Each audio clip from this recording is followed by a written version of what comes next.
Good evening, everybody, and welcome to tonight's barn burner of a planning commission meeting, but not any historic barns. I assure you, they're all going to be modern ones. For June 13th, we'll begin with our Pledge of Allegiance. I pledge allegiance to the flag of the United States of America and to the republic for which it stands, one nation, under God, indivisible, with liberty and justice for all. Thank you very much. And moving on into our next agenda item, I just want to take this opportunity to thank Commissioner Hebe, former Vice Chair Hebe, for his service here on the Planning Commission. It was a valiant effort for him to both try to juggle this as well as his district representation, but I do not blame him at all for deciding to prioritize that. It is a lot of work. So with that being said, with his departure, we now need to select a new vice chair. So I will take a nomination from the floor for a new vice chair. Anybody? You can nominate yourself if you wish. Thank you. Okay, it's been, Commissioner Hutchinson has been nominated. Do you accept the nomination? I will accept it, thank you. It has been moved and seconded, or it has been moved and accepted. I'll second it. It has now been seconded to select Commissioner Hutchinson as the vice chair for the Planning Commission. Is there any discussion? Question has been called. All those in favor signify by saying aye. Aye. Aye. Any opposition? Any abstentions? The motion carries. Congratulations, Vice Chair Hutchinson.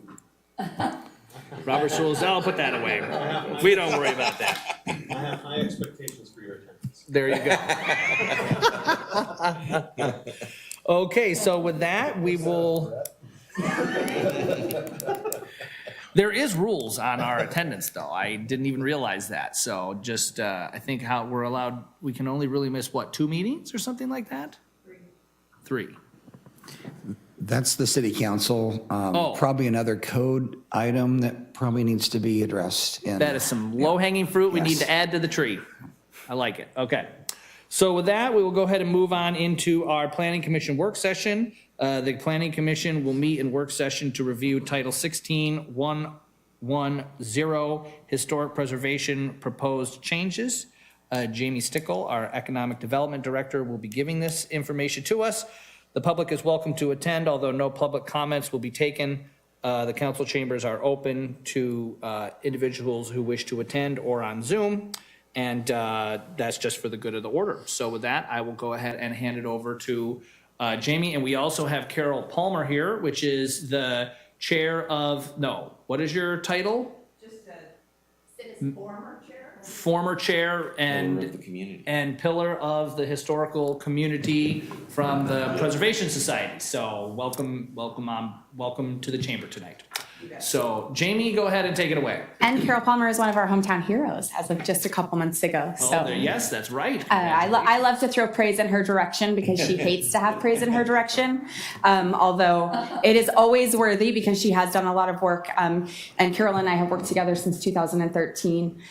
She was formerly the chair of the Heritage and Landmarks Commission. Before that, the chair of the Historic Review Board, as it was previously titled. And then in my previous life, I was the Main Street Manager, which is now a retitled position, Economic Development and Tourism Coordinator, which is held by Tyler Nizer. But with my history with the board and the efforts that had been underway, and then also we were without a tourism coordinator for about 6 months, I took on this effort of working with Carol Palmer and then also Judy DeRoche, who is the chair of the Heritage and Landmarks Commission at this time, and does a wonderful job as well, to be able to bring this forward. And so tonight for the work session, what we thought would be best is that we would provide a very brief overview of the changes that are going to be made, or that are proposed to be made. I also have some background on the history of the Heritage and Landmarks Commission. And so we won't be diving deep into the the code changes itself. What my hope was is that we could do the overview, and then after tonight's meeting, I will send you not only my presentation that I gave this evening, but also the recommended changes that are the track change version. So you'll be able to review that. And then we will be coming back before you, it looks like August 8th, for the hearing for the changes.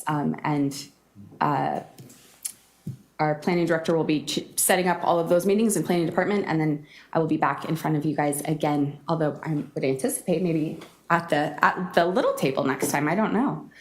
So just give me one moment while I share my screen.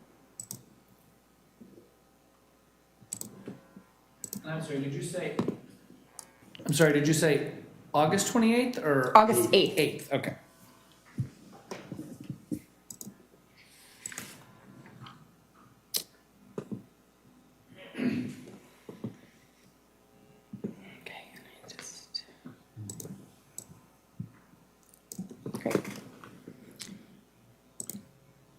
So to provide a little background on the Heritage and Landmarks Commission, the Historic Review Board previously had been created in the 1990s, maybe 1980s actually, created the Canby's Historic Preservation Code.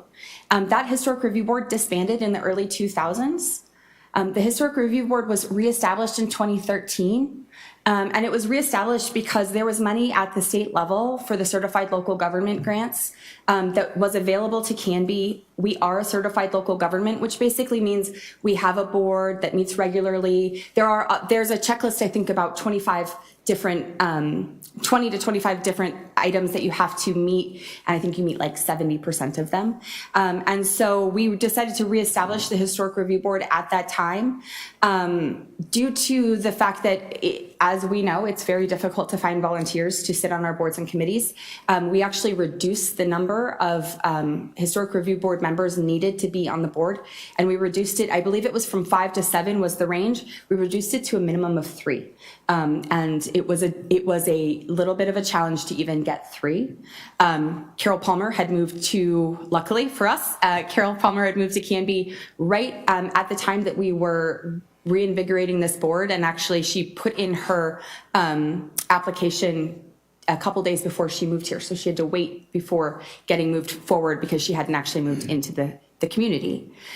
So those code revisions, we've done a couple of different ones, but usually it was about the number of members. It has changed again, increased back up to 7 members, and it remains a pretty robust board. They are very active with grants. It was renamed the Heritage and Landmarks Commission in 2017, and the reason for the renaming was so that it reflected the work that was being done in a more comprehensive and cohesive way.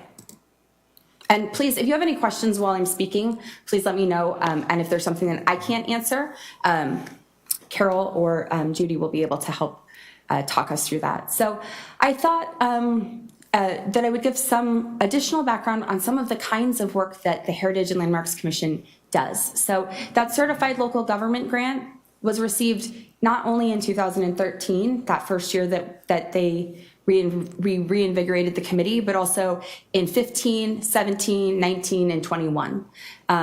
Additionally, they have applied for several historic cemetery grants, and they've done work in Baker Prairie Cemetery over on Knightsbridge Road, as well as Zion Cemetery. And then I wanted to give an overview of some of the projects that were completed with the CLG grant, specifically RLS surveys, which is something called reconnaissance level surveys. That's work that is being done now actually around the fairgrounds and in some neighborhoods. ILS surveys, which are intensive level surveys. So those do a deeper dive on specific buildings. And in, I think, 2015, what we did is took a look at some of the buildings that had been part of a reconnaissance level survey before and said, let's dig a little bit deeper here. There's more history there. We did facade design rendering, so some of the historic buildings in town. We took a look and imagined with an architect what could be for those buildings that would preserve some of the historic nature, but then also revamp and bring them up to a new and fresher look. And then the the Historic and Landmarks Commission has worked on 2 different heritage trails. So exploring community connections, which is the downtown heritage trail.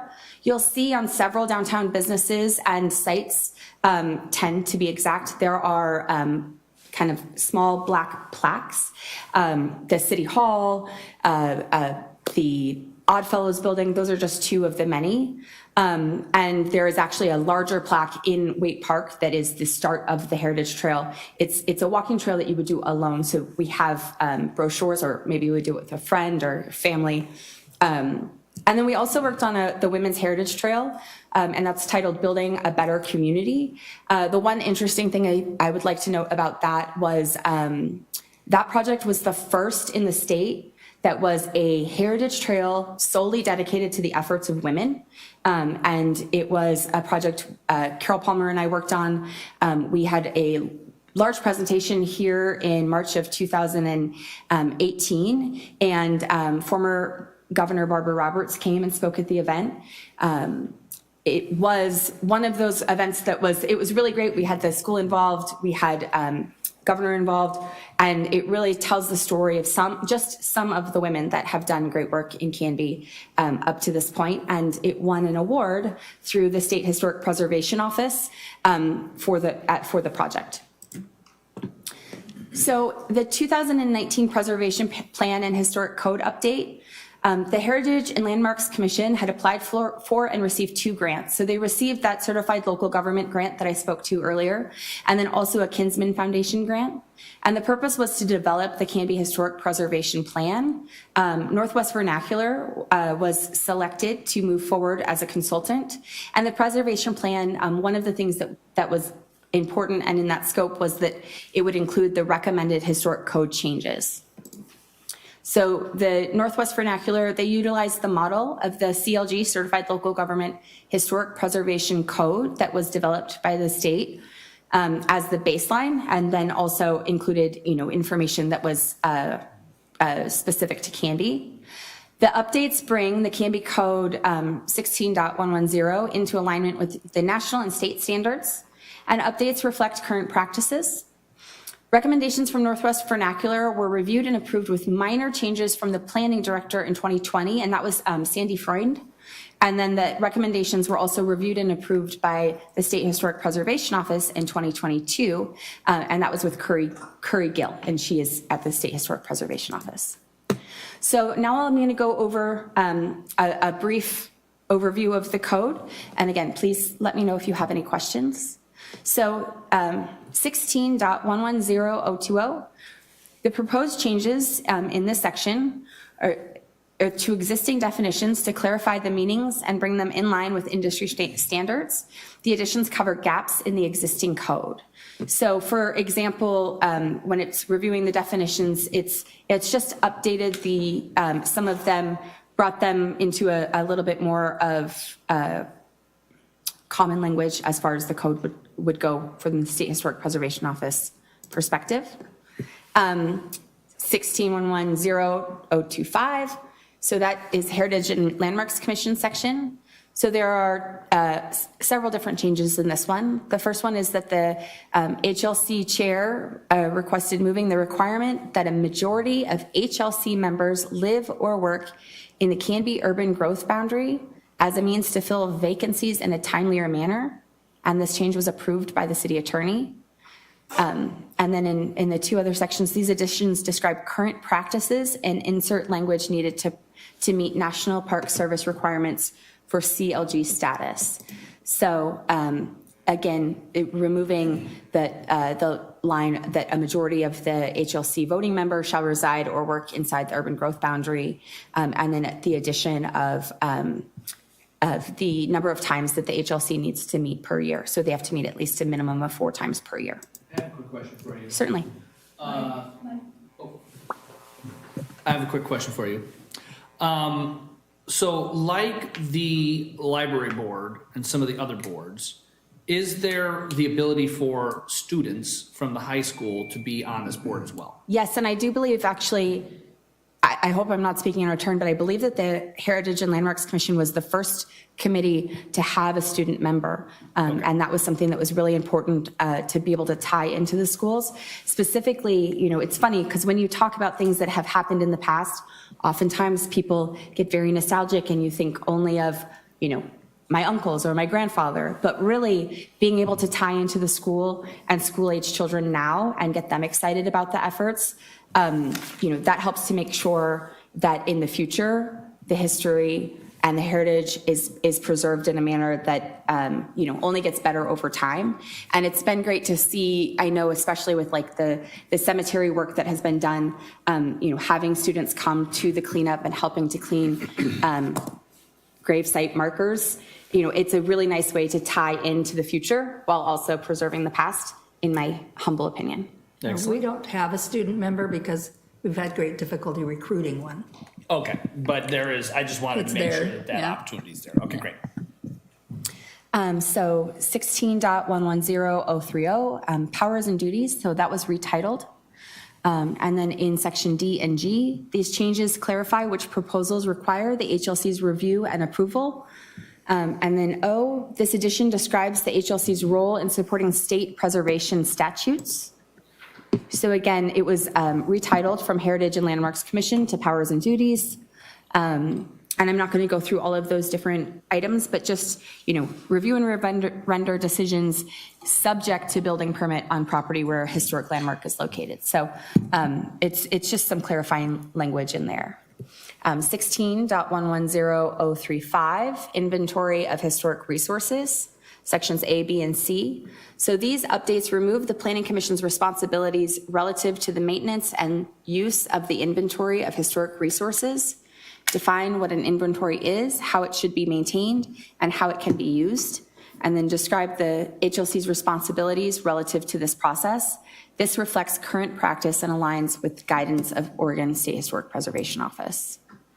And so again, yes, it brings this language into, it clarifies it a bit, speaks to the historic resources, and removes some of that language around the Planning Commission.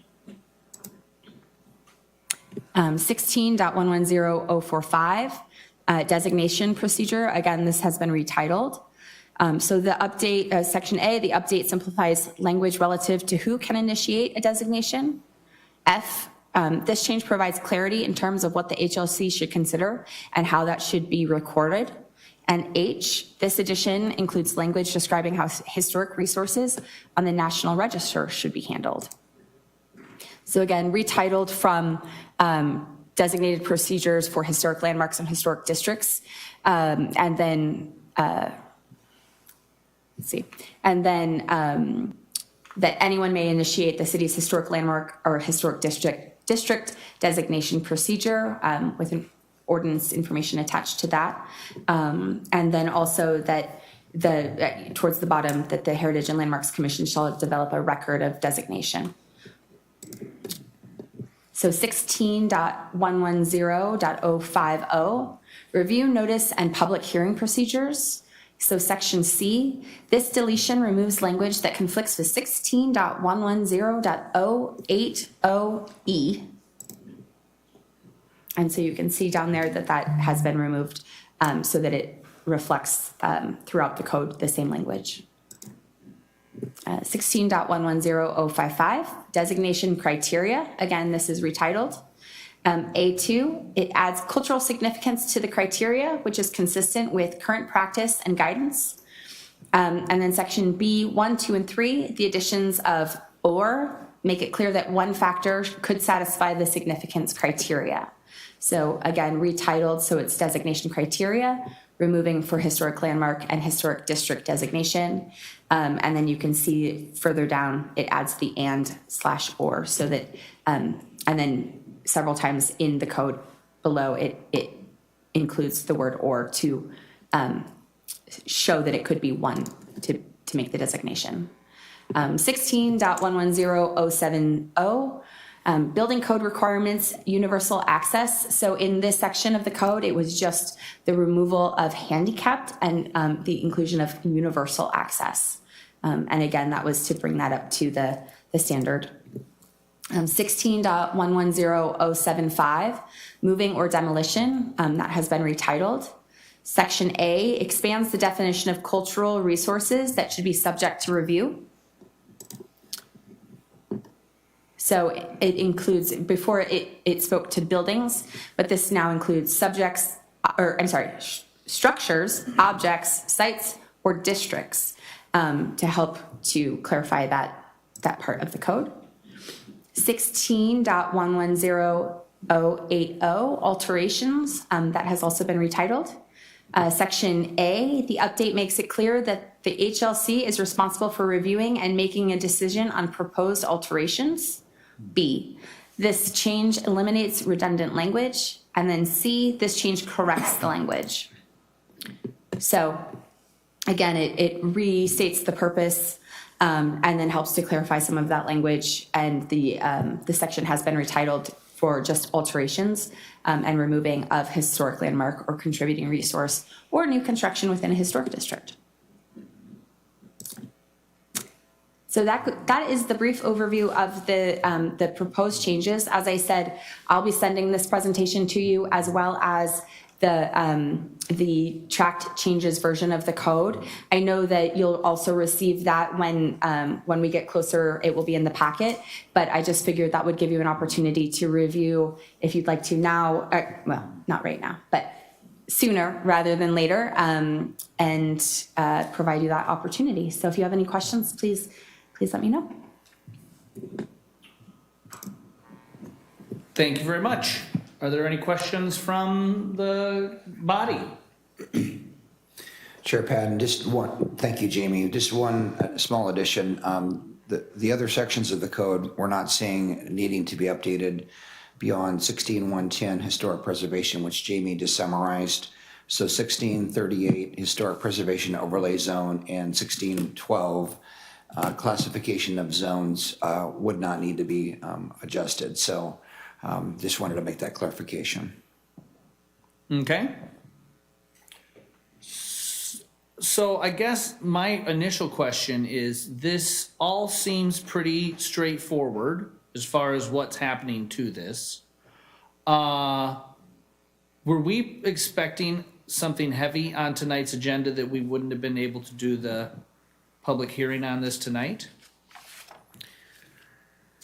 The main issue is there's a 35-day Department of Land Conservation and Development notice anytime you change your code, even though this is consistent with state law, and even though it's been thoroughly vetted through that process, we legally cannot have you make a decision on this tonight because there's a 35-day Department of Land Conservation and Development notice to the state. So that puts us definitely on the August 8th meeting. Yeah, well, then technically the 25th might be available, but there's actually two hearings that night, and I haven't quite got to that on the agenda, but there's two hearings that are anticipated on the 25th, which is going to be a pretty heavy night. A fiveplex and a industrial project. That's on July 25th? July 25th. Well, and that's the earliest that I was going to say could we have done. That would be this the at earliest, next yeah. Drat. These waiting periods. Okay. Well, I guess, is there any other questions?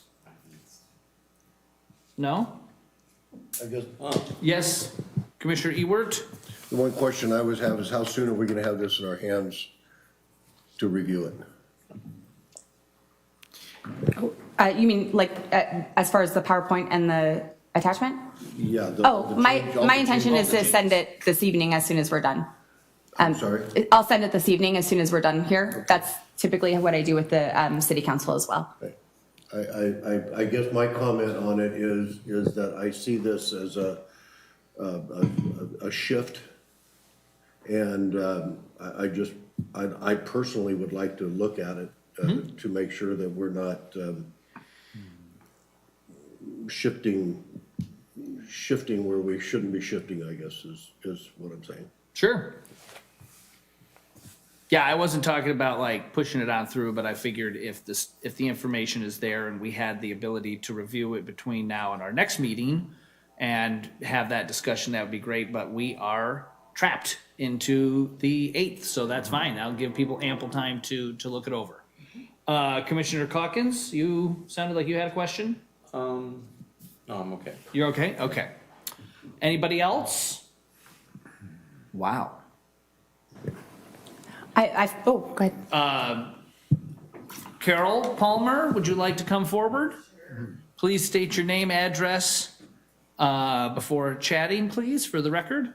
Is there something I need to push to make a, It's on. No, it's on. It's not pointing in your direction, but it'll be fine. what is? It's good. Okay. Carol Palmer, 1646 North Ponderosa, Canby. What else do I need to tell you? You're good. Okay. Take it away. Good. There's only two things I think I wanted to mention. First of all, the definitions section is pretty extensive, and it was pretty naked before. And the better definitions you have going into these things about what's a cultural resource, what's a historic district, it's going to make all the decisions that happen later much easier, and there's much less conflict. So I would just again say these are not just ones that were approved by SHPO, these are national standards. And so it makes us sort of in compliance and in step with other organizations and other commissions. And then the other thing I wanted to mention was the part where maybe you noticed the shift, that we took the Planning Commission out and replaced that with the Heritage and Landmark Commission. The Planning Commission, you don't want to be in the inventory business. You don't want to be doing that sort of thing. And no other planning department in the state does that kind of work.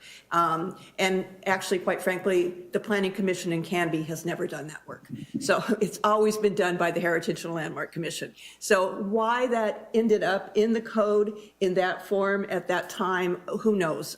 We don't know that, but again, it's one of the major moves, but I think you should all be happy that you're not in charge of that. And again, it reflects the way things are actually being done in Canby now. And that's all I have. And Carol, just to emphasize what you just mentioned, the old City Hall and the work that was done, Heritage Landmarks Commission did an awesome job reviewing that and going through that process of looking at all the details for that. And I think that's kind of a specialty that Heritage Landmarks Commission provides for the city. I think this is largely cleanup. We're not seeing this on the land use side of things as being additional regulatory, but rather clarification. Okay. We'll go to Commissioner DeRoche and then to Commissioner Ewert. Yeah, maybe just one other point of clarification that you may see and might think, it's a aha, is, and Jamie mentioned this, was the process to nominate a resource or a property as historic or in a historic district. And our process, it had some high level of burden, I would say, that you had to have a certain number of people and there were a number of rules to it. But and when the state reviewed that, they just said, that's interesting that you have such a high burden rate to get something nominated. And when they say that's interesting, that's like code word for why is it like that? And so I did the research and looked at a number of different cities and found that in most cases, a city has really no burden at all. It's anybody can nominate anything. And some cities have, thought, well, what's that mean? They're going to get frivolous nominations. I'm going to nominate your house. You're going to nominate my house. Doubtful. And most cities have not encountered that. And so I actually copied the code from Philadelphia. And Philadelphia says anybody can nominate anything. It's later when you go through the normal process, which we didn't change, which is how many people have to approve to get something, to get through the nomination process. But pretty much anybody can nominate anything. So that's kind of a significant change in it, but puts us in alignment with other cities. Okay. Commissioner Ewert? Yeah, I can shed a little bit of light on why it was the way it was. Oh, I bet you can. You were on the board And then, the yeah. reason it was is because we knew we had historical buildings, we knew we had historical sites, but we didn't have anything that addressed them. And we didn't have anybody that wanted to be on the committee to address them. Yes.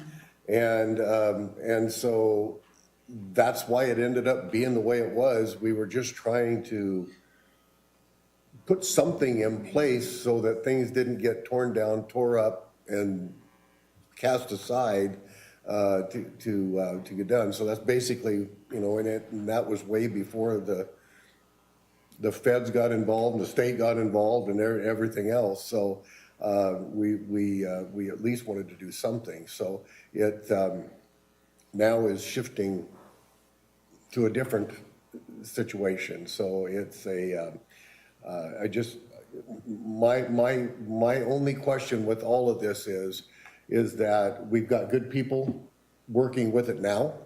That's great. I'm all for that. The whole thing kind of came to be because there was a vacuum. Yep. Now we don't have a vacuum. Moving forward, if we have a vacuum again, then whose purview does it fall under? And so I certainly don't want it shifting to the state. So. It wouldn't, it would not get done. It needs to stay with Canby. Yeah. And that's, in my opinion, that's critical. So we went from vacuum to not vacuum. If we get into that situation again, I want to make sure that this thing is structured so that we don't lose hold of it. And so. I think what you'll find, first of all, it's very, very important and that we have a planning department that is involved. And I think that hasn't been the case for a while because the planning department was so understaffed. And I think by having someone on the team, on Don's team that has as part of their portfolio historic preservation, that's one of the things that keeps this going and that kind of working relationship. And that's what most communities have. Canby, for the size it is, and I don't know if you've hired anyone that has any historic preservation planning background at all, maybe your new person? I have not asked, I was going to introduce that as well. Emma Poricolo is our new planner, and I have not asked her that question yet. She may have some experience with that. Okay. It's kind of a unique skill set, but yeah, glad to offer that experience if she has it. Yeah, it's sort of an on-job thing, I think, that you learn on jobs. So, but anyway, I think we've got some connection there that we didn't have before. But you're right. Who's to say that who knows what can happen in the future and things could go south. I think to kind of continue along your train of thought, because I was thinking this as well, if that commission becomes dormant, let's say, should there be some wording in all this that defines what the backup will be? To say if there are no members of the historical preservation group, or wait, was that right? No, the Heritage and Landmarks group, then the responsibility of tracking that falls upon the planning department staff or the planning commission or some other group. Would it make sense to define that within this? We would want some body, that discretionary body, to have that authority. Staff's position, I think, will always remain where we're at in terms of making a recommendation, working through that process. I think the group, the Heritage Landmarks Commission, seems rather healthy in terms of that, where they're at now in terms of their numbers. But I mean, it is a good question. Carol, thoughts on that? We've got a 10-year track record now. So, and we bring in money and to pay for the projects. And so we're getting lots of good support. And I know Judy's instituted this annual report that she does every year for the city council. So we're keeping the things moving. I think I feel pretty good about it. Okay.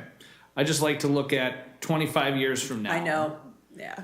What if? And the other thing too is we've got this plan, this 10 to 20-year heritage historic preservation plan that we didn't have before. So we literally have a roadmap. And so as the chairs change and new people come on the Heritage and Landmark Commission, they have a roadmap right in front of them. This is what you should be doing now. This is what you should be doing in 5 years. So that's a big change. Canby's never had that before. Okay. I think it would be relatively quick as well. I mean, this would not be an overnight thing. In my opinion, if Heritage Landmarks started to diminish with membership, I mean, that would be an obvious sign. I'm not seeing that. So I think that would be, if you had a hard time recruiting, that would be a different story, but it's quite active. Okay. I think additionally, since it's captured within the code, I think that helps to provide some better guidelines as opposed to if a board had best practices or this, not that best practices are a bad thing, but that helps to put some definitions. So if in 25 years or 100 years, things started to diminish at the board level, that then, maybe there are changes again, maybe we reduce the number of members. So we're able to keep a board going. I guess if it was 100 years, I probably won't be here, but the city would keep things going so that we're able to make decisions, but and apply the code as it stands to the decisions that are needed. So. Okay. I was just wondering. I appreciate all the optimism, I really do. But I will just give one really good example, and that's the Blue Heron Rec District. That thing came on like balls of fire, and it went for about 10 years, and it just plain died. I mean, it just died. We put a lot of work. I was one of the elected people on that board, and it just died. We couldn't pass a funding measure, and it died. And it took about 5 years for that to come back again. And I think it's going again fairly strong. But we had the book, and it was so I just want to make sure that we've got a plan B if we shift responsibilities, that we're not left in the lurch, because I don't want to see our historical stuff disappear. I agree. So. Don, let's say that, just playing this out all the way, let's say the worst case scenario does happen, and for whatever reason, this thriving team does disappear. What would be the mechanism to shift the responsibilities? Would the city council make that decision? Would somebody else make that decision? We would need to make a code amendment to address that. I mean, I think the council ultimately has authority over like all the boards essentially. Yeah. I mean, and that would be a question for Joe Lindsay, but could that be a default when there was no one else in place? I mean, obviously it'll either be put on hold. Planning staff's not going to make a call on this. We don't have the authority. It's not in the code. So I think that the biggest thing would be, some indication where membership is diminishing, and then there could be a code amendment that maybe rush through that address that and make it. It could be the planning commission or council could take that role on if they so desired. Or they could redirect it to another commission if that were the case as well. Is that what you said? Exactly, but in terms of like impacts for historic buildings, we would put a stay on that where, that would be where we'd land on it. We're not going to move this forward. We don't have an active body to make a decision on it. Mm-hmm. Okay. And I think I need to clarify here too, this particular section isn't about review. It's not about alterations. It's not about approving. This particular section is about doing the surveys and keeping the inventories.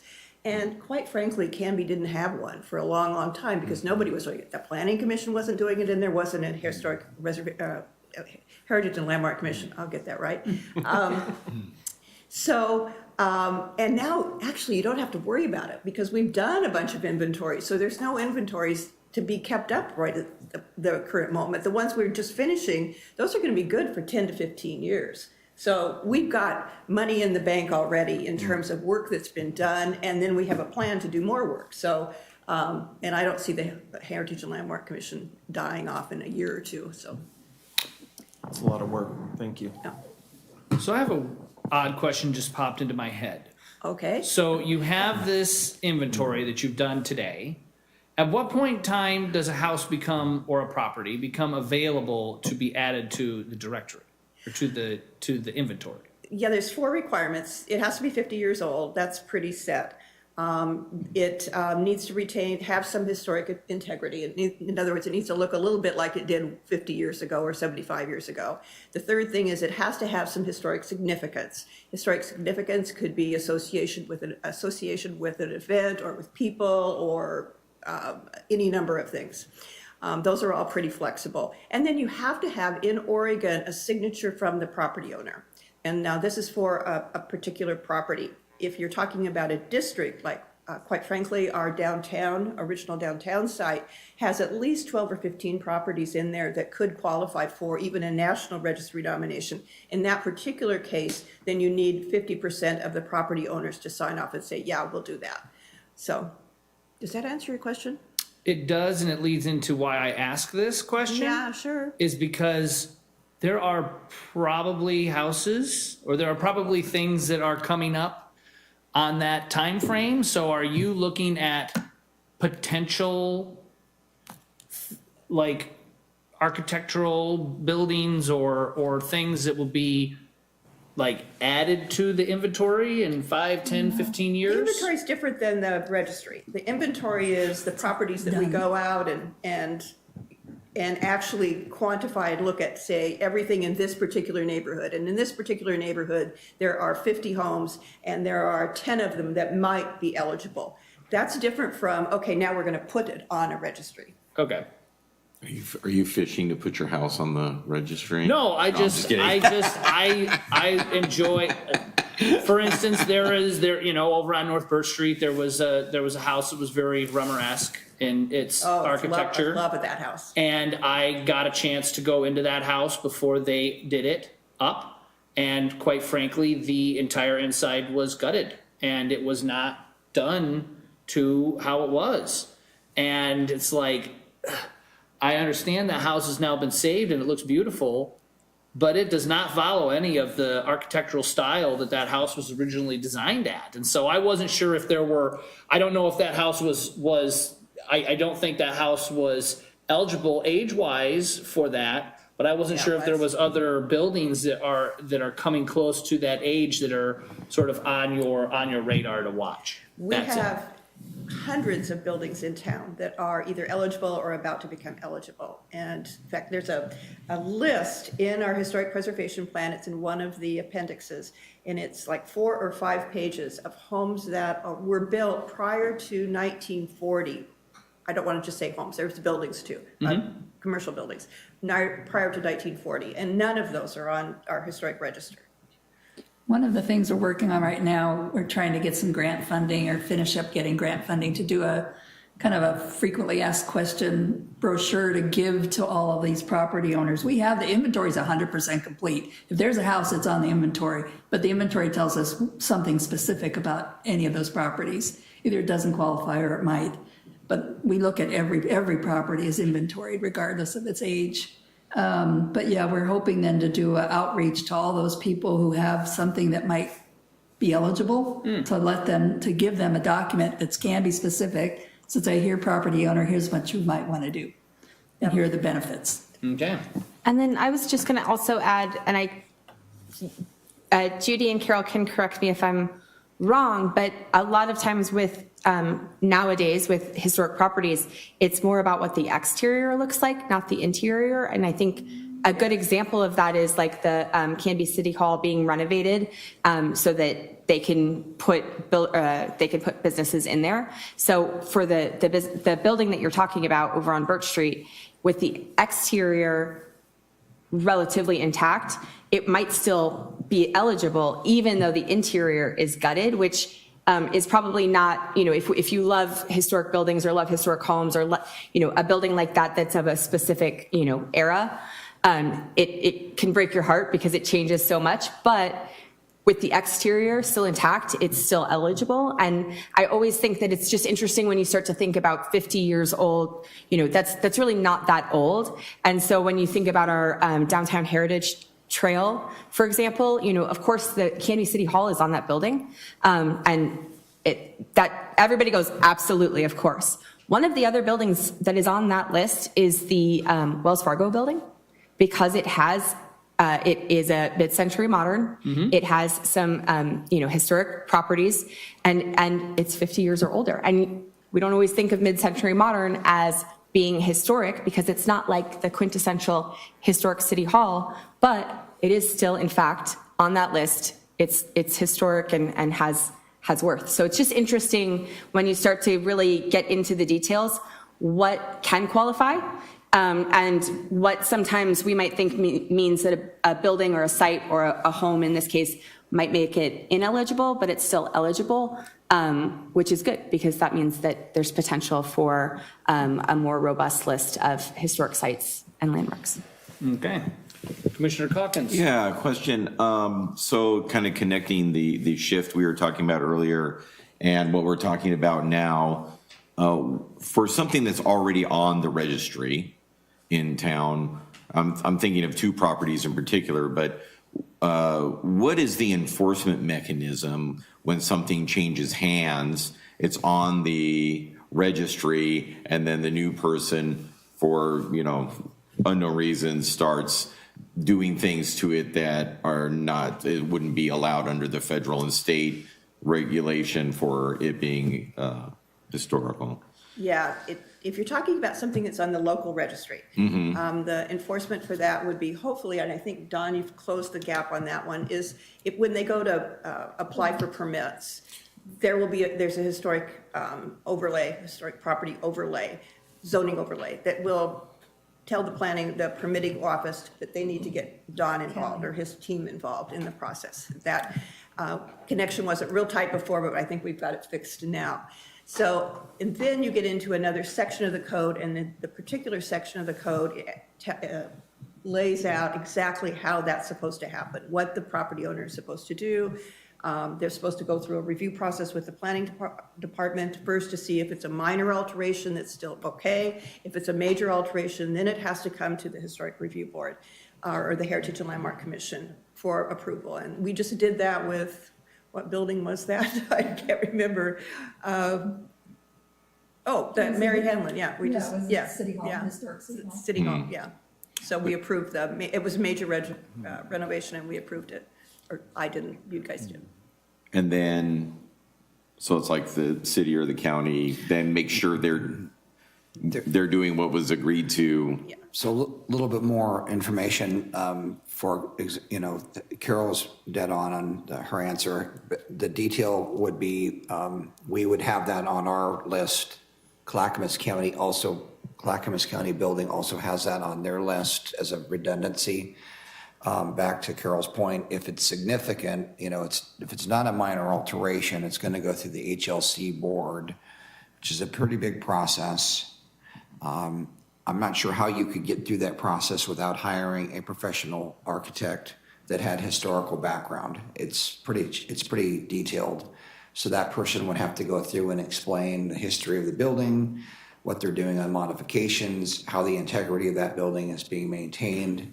And that would all be presented at the board, and then the board would end up approving or making modifications to that process. Then it would go through the Clackamas County Building Department because they review all structural elements for all buildings for City of Canby. And our role of that would be what's called site plan review, which is administrative process to make sure that the conditions of the HLC are in fact enforced, and that would release the permit from the county when we sign our portion off on that. So there's overlap between us and the county on that process.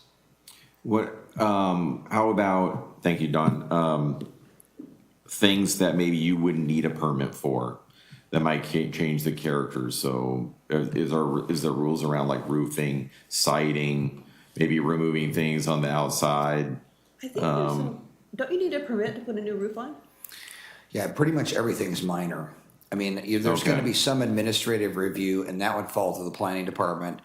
We will definitely be reaching out to Carol and Commissioner Jarosh for that process and to get some expertise on that. Planning staff would definitely reach out, and that would be part of that process. Since I've been here, we've not seen minor applications. That doesn't mean we're not going to get them. But minor is pretty, like it's the word it implies. There's probably not a lot you can do that's going to be like, I guess painting a building might be something that would fall into that category. But if you're doing any construction of any type, I think you're going to trigger the minor review. Yeah. Okay. Painting is pretty much considered as maintenance. Yeah. Commissioner Ewert? So that begs the question then, and just, I don't know if this is when we're going to talk about this or not, but Joe and Susie moved to Canby and they buy an old house. They decide they're gonna put an extra bathroom in that house and replace the fireplace. In the house. And then all of a sudden they find out, golly, this is gonna cost a fortune because we have to have a special architect. We have to use Portland cement when we put the bricks back in place.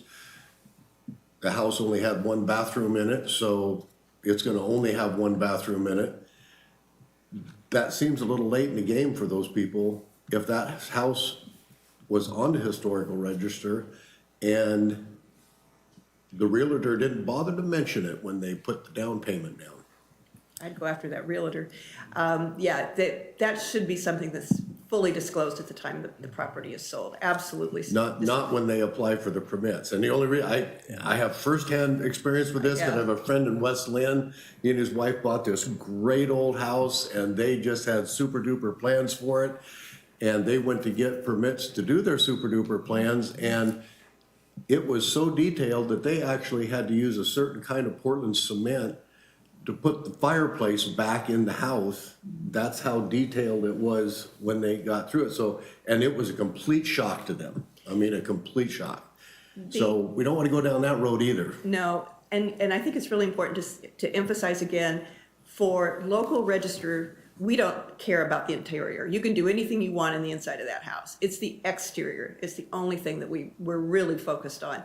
It's almost impossible to at a local level to monitor how many bathrooms people have.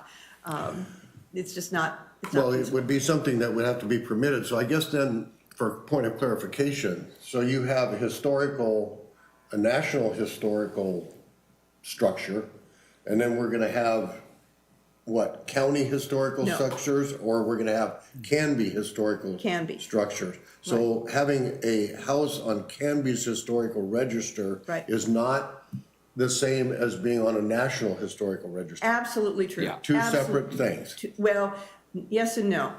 It's if your house is in Canby and it's on the National Registry, and we only have one National Registry property in Canby, it's the William Knight House.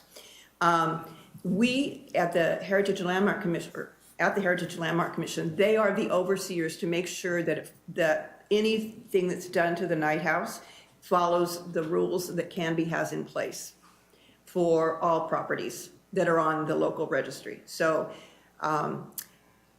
Is that why it's sitting in the situation oh it's God, in now? yes. And there's a whole lot of other reasons why it's Okay. sitting in that situation, but it's better than it was. But, so there is a national registry, but to make it to the national registry, which is a different process than thinking about alterations, to get to the national registry, you've got to have pretty high level of significance. You've got to have a high level of integrity. That's a much more difficult puppy to get on, which is why we have a local registry, which means we get to retain some more properties that maybe don't hit that mark, but we're also a lot more lenient than the feds are in terms of, as long as you've got historic integrity again on the exterior and you're not doing, adding something crazy on the front end of the house, you're probably okay for alterations, and you're also okay to get on the registry too. Okay, well, I just heard when Jamie was talking, I heard the inference of national this and national that, and guidelines and so on, and I thought, okay, is that the road we're going down? But if it's two separate things, Two separate then things, yeah. that solves a little bit. Okay. And that's like national best practices, I think, and guidelines, but not for necessarily applying national standards for historic preservation to the local registry. I mean, just to clarify, like with the Historic City Hall, the architect gave us everything. We saw the interior, exterior, here's the package. And then amongst ourselves, we said, well, this doesn't matter, but we'll get everything. And then we can apply what makes sense based on our code. So right now, if there is a home that's 100 years old and maybe it has some historic significance because Philander Lee's third dog was born there or something, and maybe it's on the inventory, but if that owner doesn't sign up for that, and they wanted to tear it down and put in 2 duplexes in the lot, that they can basically do that. We'd never know. Like, this body would never see anything like that, correct? And Correct. they can do Let them that. do that now, So, yeah. So, and then I guess, is it the Heritage and Landmark Commission, you're trying to put yourself out there to get people to sign up for these things? We would have liked to have done that starting in 2013, but there was a lot of resistance from, especially in the downtown area, from property owners downtown. But now that and also we didn't have a lot of information. So now that all these inventories have been done, we've got this material available to us now. And we hopefully get that FAQ that we can use to hand out. I mean, that's going to really change things, I think. We're sort of in a different place now. Well, thank you for your hard work. It's really important. It must be really challenging when you have landlords of the businesses who have no connection with Canby and are far away. It must be very difficult to Actually, get. the one I dealt with was right here in town. Oh. Said never wanted to ever hear from me again, so. There you go. But Jamie managed to win them over a little bit. There you go. We at least got to put a plaque on their building, so that was a good thing. Commissioner Roche, did you have something you wanted to add? No, I don't think so. Thank you. Okay. Yeah, I have to say, growing up back east, there Yeah. was a lot of history. And the town that I grew up in, I mean, on the stretch of road that I grew up on, there was at least 7 houses, old historic farmhouses that were just rotting into their basements because there just wasn't anything, there just wasn't people. But there was this, we would take field trips there in school. It was called Mumford. It's a historic village, so like these historic houses would be saved and they would be moved to this gigantic piece of property. And you would go in to the village and they would have people dressed up in the period of the time, and it was a heck of a thing. So I am a big fan of trying to preserve that history, so I'm glad to see that this is going. Let me add, sorry, one more thing. Just one of the things that makes it challenging is that the state benefits change. So if you looked at the benefit for having a house nationally registered 20 years ago, it was a much more significant benefit than it is today. And the state's trying to change that. So they know that they're losing historic properties because as an individual property owner, the benefit is the house, stays historic, but tax benefits and things have mostly disappeared. If you're a business owner, it's a different story. The opposite has happened. So if you own a for-profit business, you can get some real big tax benefits now that didn't exist in the past. So I've got one business person in town but that's why we want our frequently asked question thing to get out there so people know what that means, what the restrictions are, and what might I get from it, which is a fair question. So then it changes. Okay. Anything else regarding this? Excellent. Thank you very much for your time tonight. Okay, moving on to our next item will be Planning Director updates. Chair Patton, just a few updates. Very pleased that we have a new planner, Emma Poricolo, joined us today and replacing Eric Forcell. We're looking forward to working with her, and I think she'll bring a lot of skill sets to our department. She has a background in both public sector and private sector work, so pretty excited to have her on board. Kind of just a few things for the council. What you've seen before, some of the code sections that you were seeing before will be implemented. So when we start getting back into the heavy hearings, that'll be late July through probably September, the council procedures, and we'll give you the new script for that, will have changed. So there'll be up to 5 minutes for staff, up to 20 minutes for the applicant, 3 minutes, up to 3 minutes for proponents, opponents. And, again, this is, we're not counting total time, but that's per individual, 3 minutes, and then 10 minutes for rebuttal. So that's a pretty big change from what we've historically been doing. The other changes will also be effective as well, and that'll be within about 3 weeks from now, all those changes will be effective. Kind of moving into, we have a slight lull in terms of our work in kind of the next hearing in July, so June 27th and July 11th. There is a topic that we would like to bring forward for discussion, which is not without its controversy. And we'd like to get your feedback on this, and this is fencing. And so this topic is one that continues to rise to an issue for us. The question is what the standards should be. Should they be geographically oriented? Should they be related to what side of the yard that's on? Should there be, like I said, the older section of town, should that be different than the newer section of town? And then enforcement and those kinds of things that we are dealing with. We have some challenges, just to be quite frank, in the newer subdivision areas where a lot of those fences just aren't in compliance with the code. And so the question is, how are we supposed to deal with that? I won't go into all the nuances. Ryan Potter is pretty excited to lead that charge. He's been waiting for this opportunity for a while. And yeah, I mean, I think he feels like it's overdue. I mean, it was one of the first things when I came on board a year and a half ago was he was like, these are the topics and these are the things you need to know about. And now it's become more of an issue like, okay, we're dealing with code enforcement and it's like, it's not gone away. About every month there's an issue. And so I'm just like, what are we going to do? And we need policy decision makers in the city to help us decide what that is. Should there be a fence permit? These are the things we need to talk about. And so, again, it's just to kind of not, if we ignore it, you essentially are, endorsing what we're saying, which that may or may not be the policy of the city. Well, I guess that therefore we will do a temperature check of the commission. Are we ready to tackle fences? This is the one subject where I saw a citizen who was neither a proponent nor an opponent bring in a poster with photos of examples of good and bad fencing on the edges of property from around town. And that was just because he thought he should. So heads up, and it'll be fun. And I think we really need to, though, because there's some places where it's obscuring views through intersections. There's some places where just because it's on the edge of a development, nobody cares if there's fence going right up against a sidewalk. We talk about how we're concerned about the dead-end street look to playgrounds and other things like that, and fencing feeds right into that.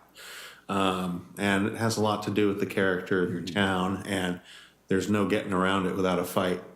So, Okay. yeah, probably oughta. And to the visual part, that's that there will be examples. And, this is not one size fits all. It's tricky because you got,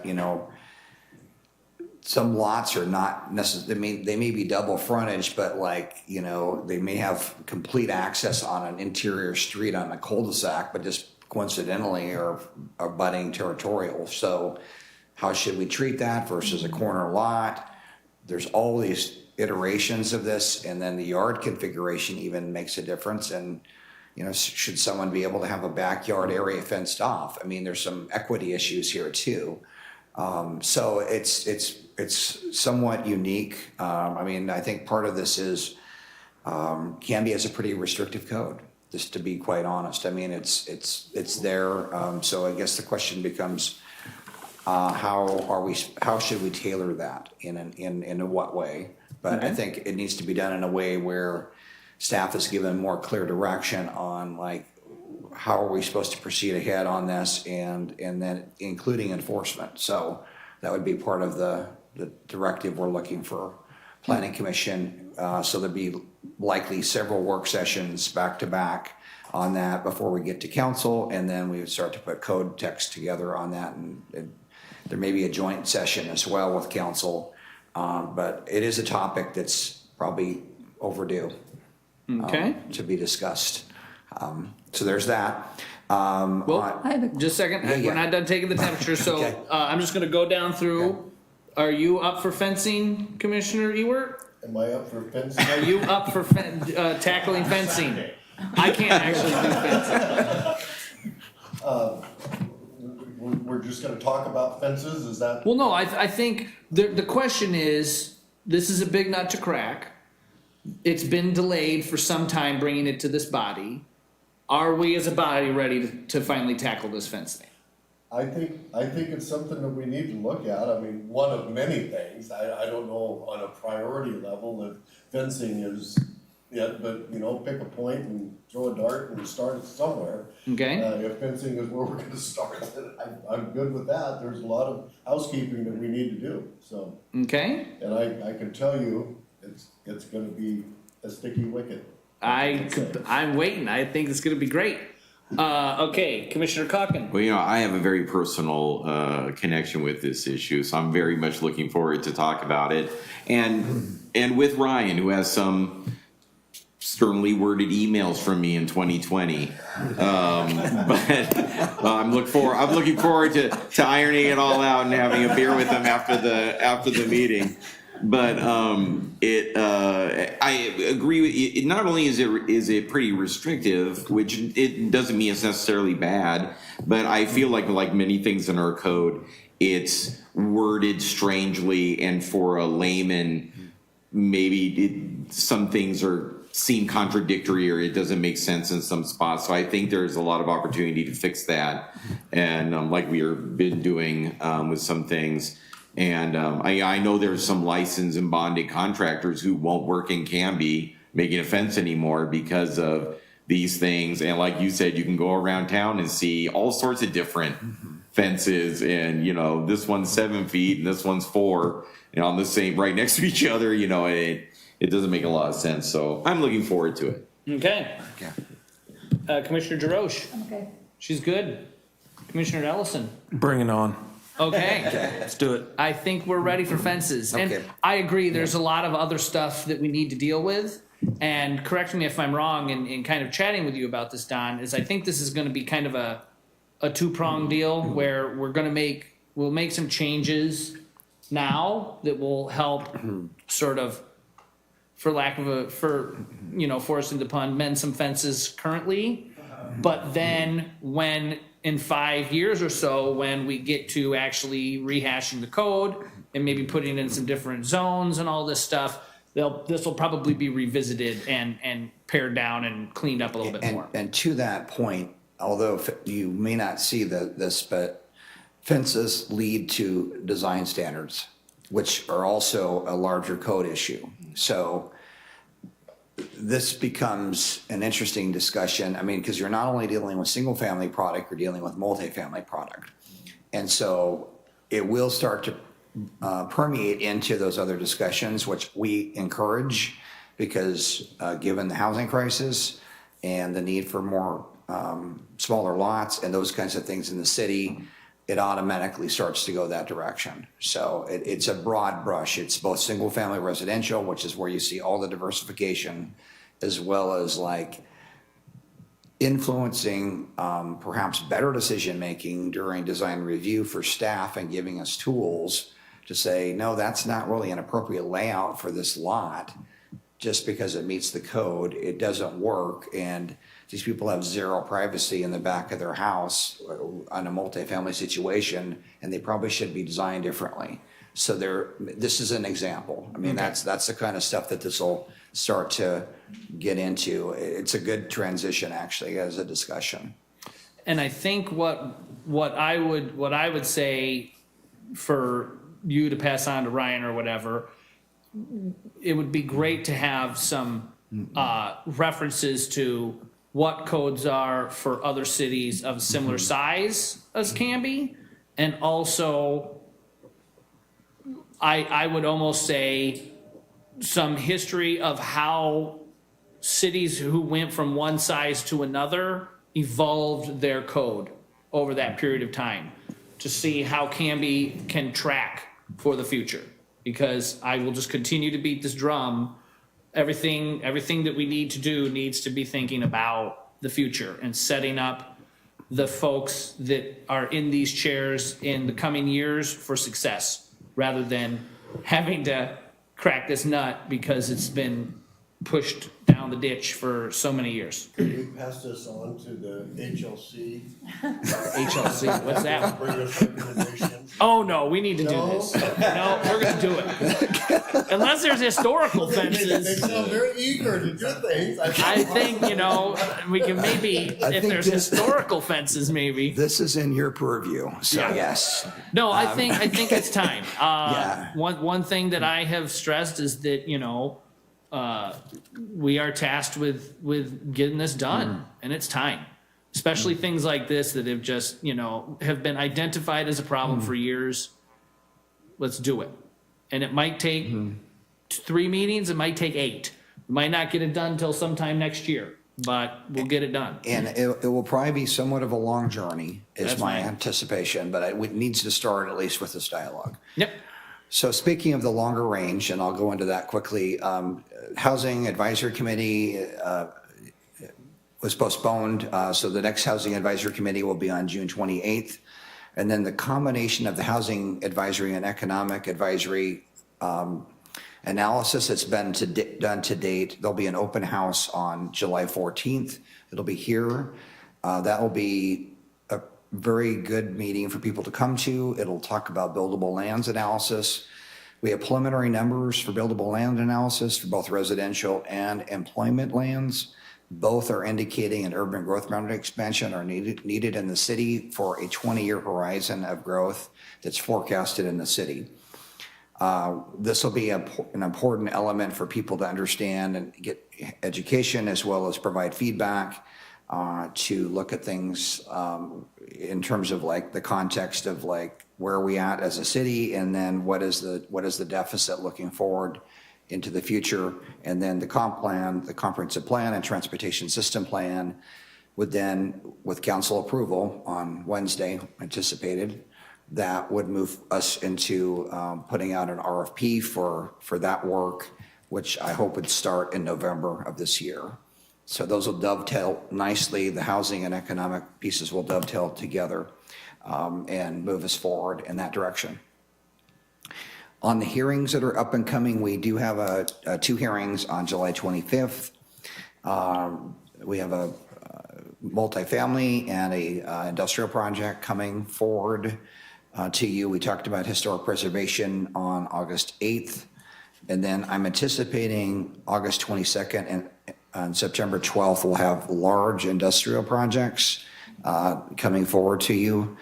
And there's a scattering of about 5 projects that are in various stages that are not included in that mix that will land somewhere probably between August and September. So although there's a small lull here, we'll be dealing with fencing during that. It's going to pick back up and there's going to be a lot of activity going on. So that's what I have to report. Okay. Any questions on any of that? I have one question. Sure. So on this open house that you have coming up? Yep. How are we getting the word out to the citizenry on that? We talked about this before. So in one of the hats that I wear for the city, I'm also the communications specialist. And so we'll do a news release that'll go to the Canby Herald, Canby Current. It'll be put onto the city social media. And then something like that, because we are trying to do outreach to as many people as possible, it will also be sent to all of the various city social media channels. So not just on the city of Canby, but for instance, economic development is Canby business. Transit, library, et cetera. It will be shared with the members of the housing committee as well as the economic opportunity analysis. And I think something of this nature, we would likely send it to all of the boards and committee members, along with a graphic and things to share so that people can help to promote. It's not just the people who are typically engaged, which I know is a drum that Chair Padden beats of, it is the same people who show up or the same people who routinely, participate in committee work, but that it's a way that hopefully, by reaching out to friends and family or various groups in the community, we're able to really get as many people as possible. We anticipate that it will be a good turnout, a large turnout. And so I think that actually when we say here, it's not just in this room, but that we're thinking we'll be using, the lobby out there, as well as probably the Willamette room, so that there's room for people to move about, see some of the physical, tangible documents that have been put together, like buildable lands, and those kinds of vacant land in the industrial park might be something. And then also provide space for the consultants to speak. So we're going to do our best to get it out as far as possible.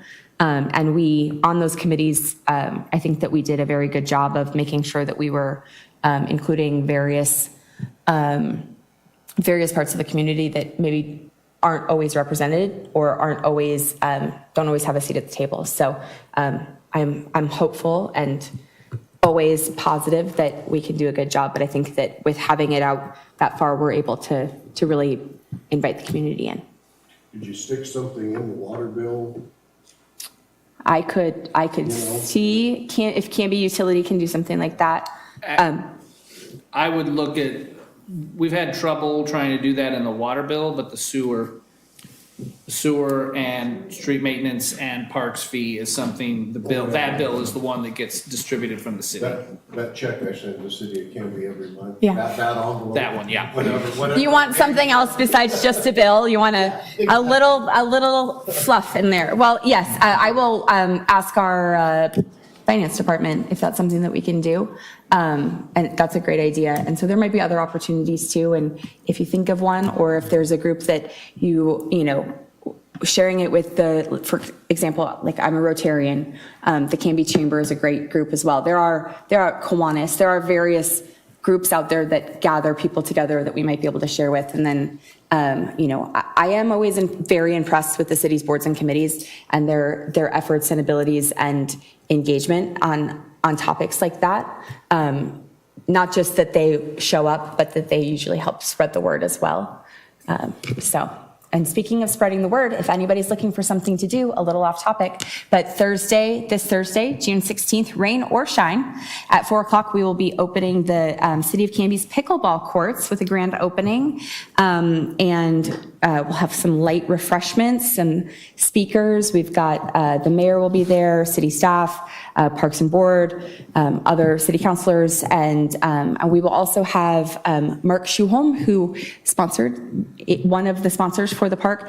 He'll be on hand to speak, and then he will be helping with the ceremonial first hit, which is hopefully an ace, which I just read about recently. So Nice. All are invited if you're interested. So hopefully I'll see you guys there.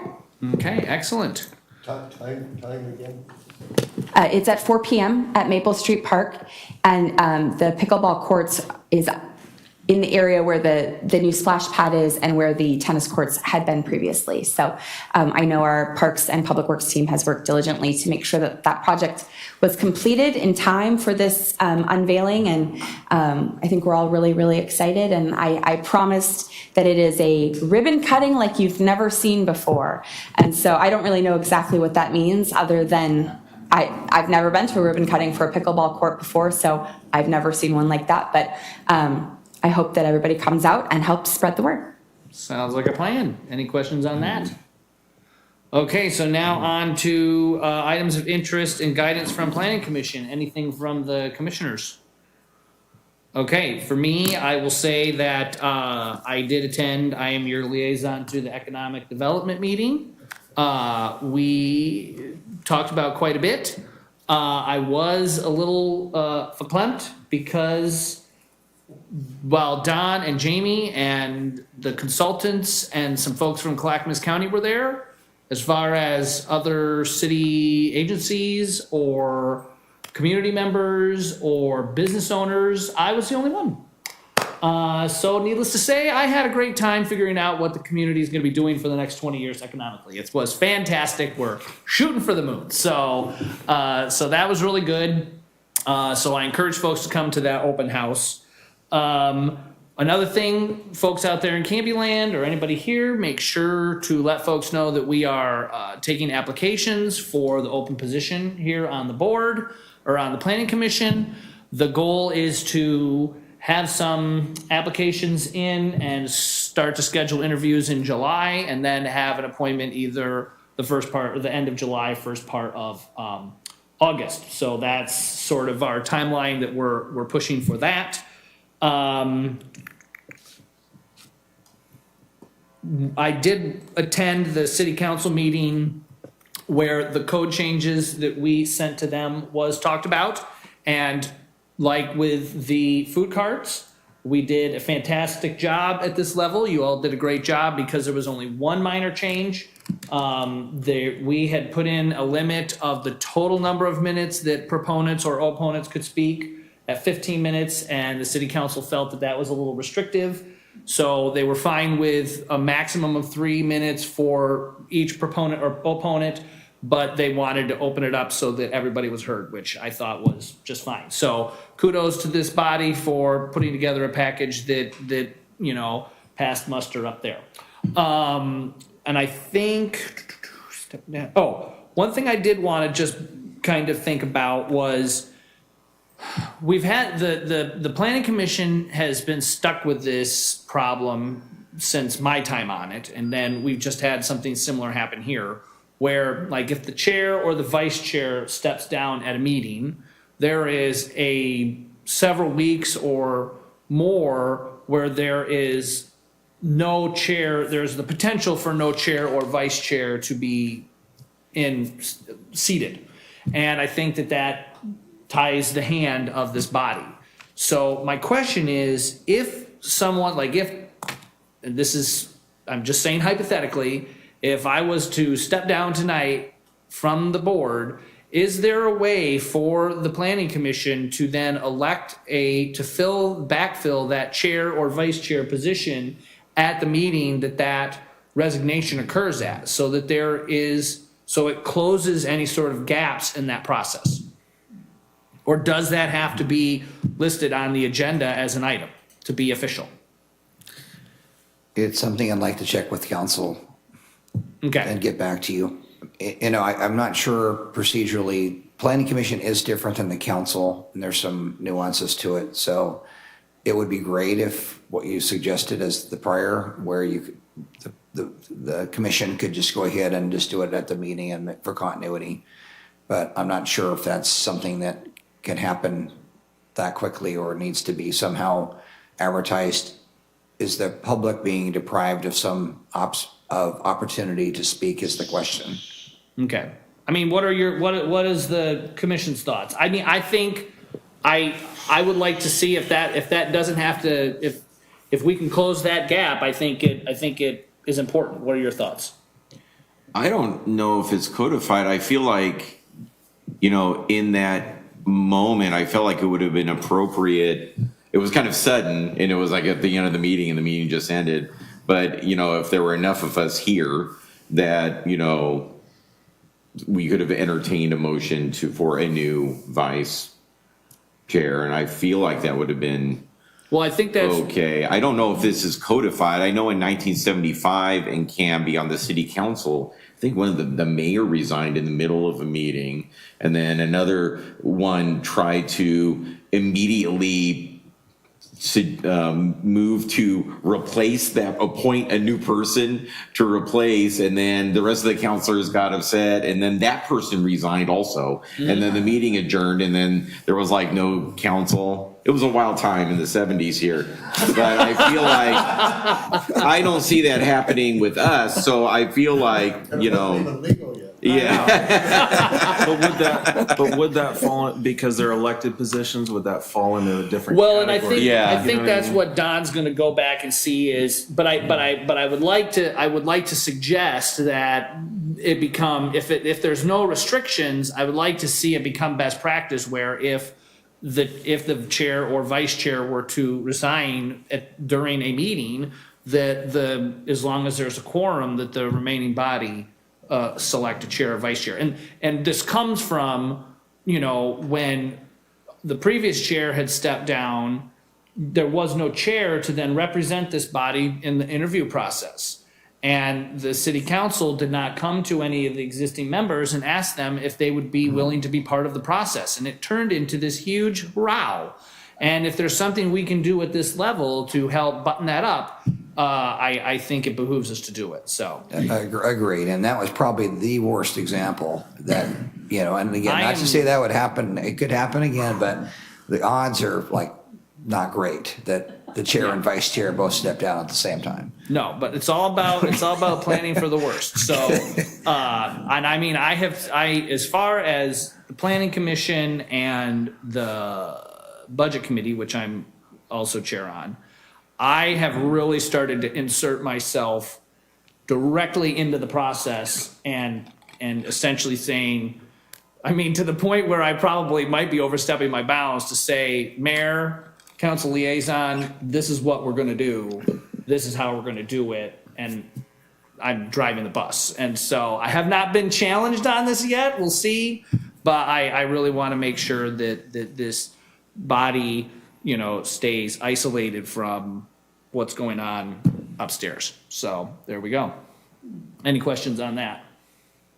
Well, I guess the question that's come up to me recently is, so with boards and chairs and commissions, there's a fairly new rule, if you will, that as they reach their end point, they have to reapply. Correct. And what drove that?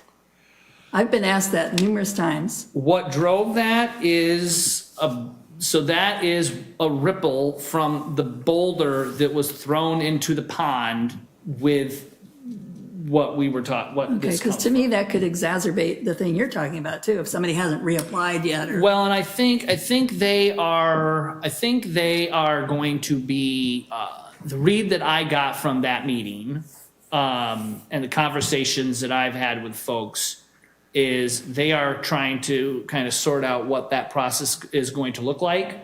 Where this comes from is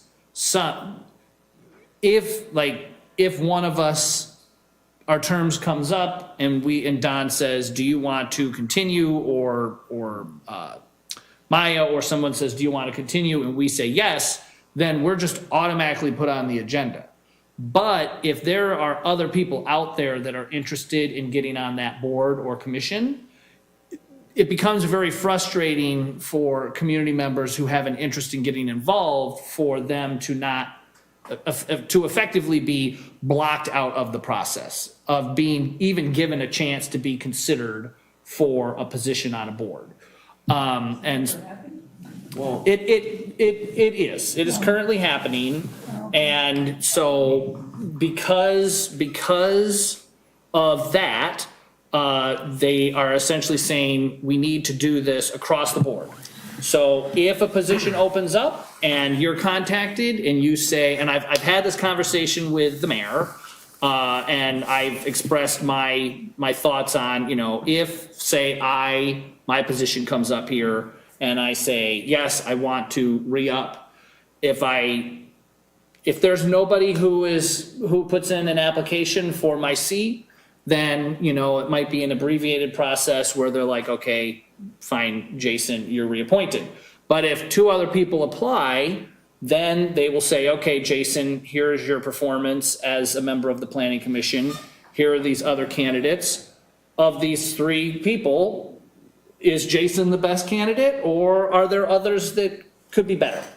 And that is kind of how they're going to look at it. That's not how it's working, though. It comes to somebody's end of term and they reapply. There's no posting that it's open. That's what they're changing. So the city council is determining what you just explained? They're considering this now? Yes. Oh, yeah, we've already been told. We weren't told why, we were just told. They changed it already. It's already been changed. I think that's ludicrous, personally. And the problem I have with it is that we have a hard enough time keeping members. I had 2 really tenured members recently, and one of them's low-tech. The city moves at a glacial pace, so they tried to apply. I can't tell you how many emails went back and forth just to get one of our the most tenured member to get re-upped. It was crazy. Well, okay. So I will just say that because this is all a new thing, as I understand it, that senior tenured person who was having trouble should not have been. If no one else was interested in the position, it should not have blocked them from being able to do it.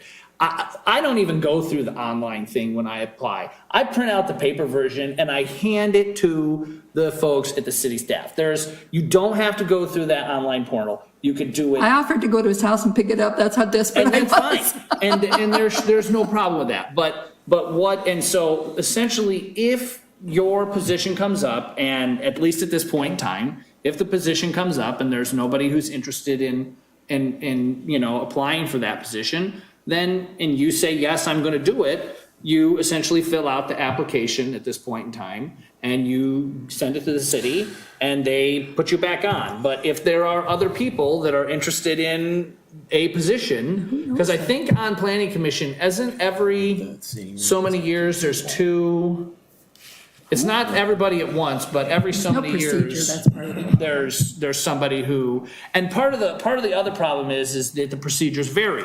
So some groups, I've talked to people who've sent in an application and all of a sudden they just are told, hey, you need to show up at this meeting. They're never even interviewed. They're just automatically put on. There's others that have to go through an interview process.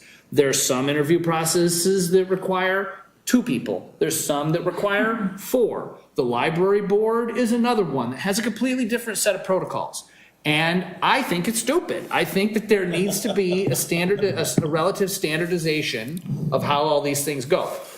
Does it need to be, should it be hammered out in the crucible of, tension that is currently going on at the city council? I don't think that's the best way to do it, but, sometimes these things happen. Chair Patton, you had mentioned in a previous comment about you're wanting to really separate this body from council, but it's that same body that can turn right around and nullify the recommendations. I know this because I was firsthand experienced it. And I'll tell you, and I'm going to be dreadfully honest with you, the reason that you experienced that is because the process wasn't followed. Even the loose process that was put forward in the city charter, like it is very specific in the city charter how people are supposed to be considered, interviewed, and appointed to this board. And I can tell you right now that of all of those things, only one was really followed, and that was an interview, right? There was supposed to be a chair involved in that process. There wasn't. Historically, the planning director is involved in that process. Don wasn't. There were a number of things that happened there that led to that problem. And it's because there is no standardization. It's because there has not been someone who is willing to insert themselves in the process and hold folks accountable. So with addressing the renewal of one's tenure, will that process also pertain to the initial interview process for people? Is there going to be that level of scrutiny for people trying to get on the board so that we don't ever have that scenario ever again? Because that was disgusting. Yeah, anytime that there is an open position on this board, or any board for that matter, the process should be followed. And I think what will come of what's going on up at the city council is a formalized process will happen. Unfortunately, that process is sort of materializing as we go. So everybody's sort of like, well, what do we do? Do we do this? Do we do that? And so it's going to take some time for it to get hammered out up there. In the meantime, I can assure you that as the chair of this body, if any of you have a problem of sending in for reappointment, you contact me. I will make sure that is squared away. And as the chair, I will continue to do my level best and a notch up to ensure that the process for vetting candidates and seeing their appointment is followed. So I fully intend to completely forget about it entirely until it's too late. Is somebody going to give me a call or something? Yeah, you get an email. Well, then, That's great. So to your question, what'll happen is the chair, I am starting to get emails from the city saying, hey, chairs, the process is changing. And then we will get an email saying, these are the positions that are coming up on the board. You, as a commissioner, will also get an email from the city that your position is coming up. I can tell you right now that I am also going to the city website, because it's all on the city website as far as your name, what your term begin and end date is. It's all right there. And so I can monitor that as well and say, hey, city, has Commissioner Hutchinson put in his re-up? If they say no, then I can contact you and say, have you had enough of us? Are you leaving? Did you forget? And sort of facilitate that. But it's going to be kind of messy for a little while. But they will get it hashed out.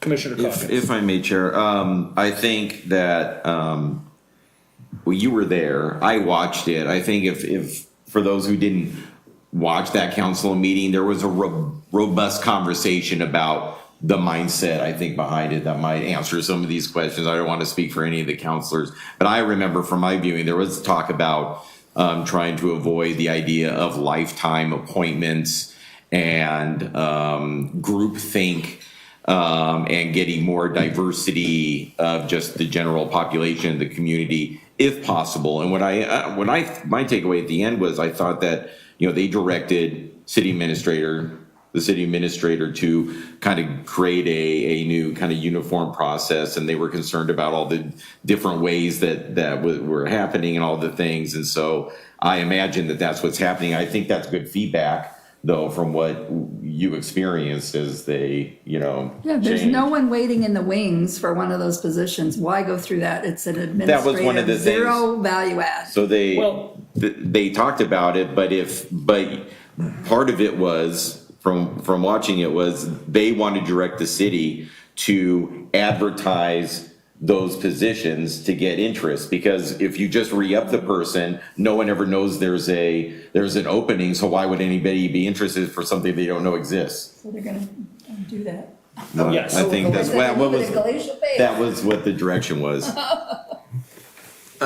Personally, I think that this is a huge waste of time. And you said it, we have got in the charter how people are supposed to be appointed to the planning commission. As the chair of the planning commission, if there are any one of us that are not doing what we're supposed to be doing, if you don't like what I'm doing, you don't like what Judy's doing, I expect a phone call. Yes. And that's part of the chair's job. If the chair can't do it, it's gonna fall to you.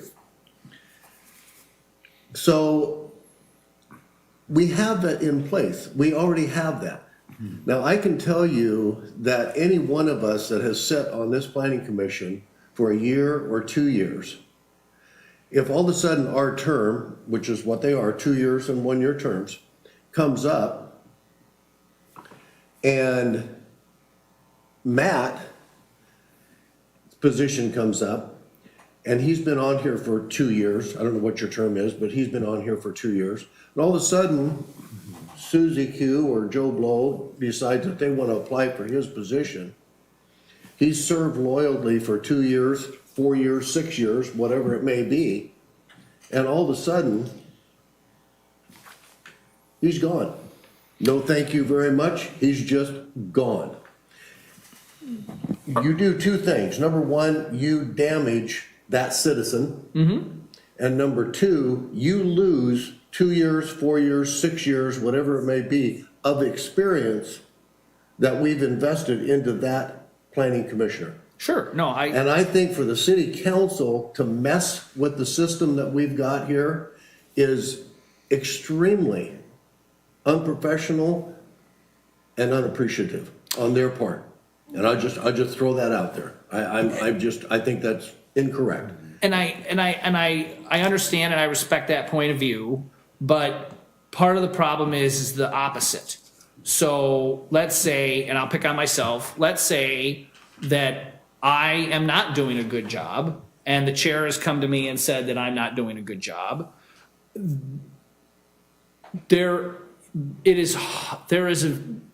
is no real mechanism to, I mean, the city council can bring up essentially like a vote of no confidence to remove me. But unfortunately, in the past, there have been people on not just the planning commission, but other commissions as well, other boards, that have not been particularly good members. And there's no mechanism to get rid of them. They just continue to re-up and re-up and re-up. And there's other people that are interested in the position, and there's no way for them to get involved. I don't not believe that is true. Then the city council isn't doing their job. Yeah, the chair can remove people. Well, but so I'm not going to go into the specifics about the other reason why this is all coming about. But there are some boards and commissions where that is not the case. And there are people who are interested in getting involved in these boards and commissions, and there is no mechanism for them to be able to do it. And so who would the electing body be? Would it be the mayor? Would it be the city council? Would we start doing elections for the city as a whole, or? Well, I the mean, city council has the power in our charter to appoint every person on every board. That lies, and it doesn't, the mayor can't. All power lies in the city council. And that is part of the quagmire that's part of how this sort of quagmire began, was in the past, up until Judgment Day, we'll call it the day that this whole thing came about, there's never been any questions. It's the interviewing body puts forward a name, it goes on the consent agenda, off it goes.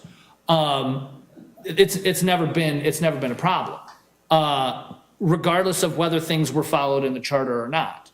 And now there is some scrutiny around that. I personally am a fan of updating these things because, in my opinion, and this is just my opinion, the city has grown a lot since all of these rules and the things that govern how these boards are created and people are appointed are essentially as old as the code that we are dealing with at this dais, of people who have figured out all the loopholes on how to get around various things.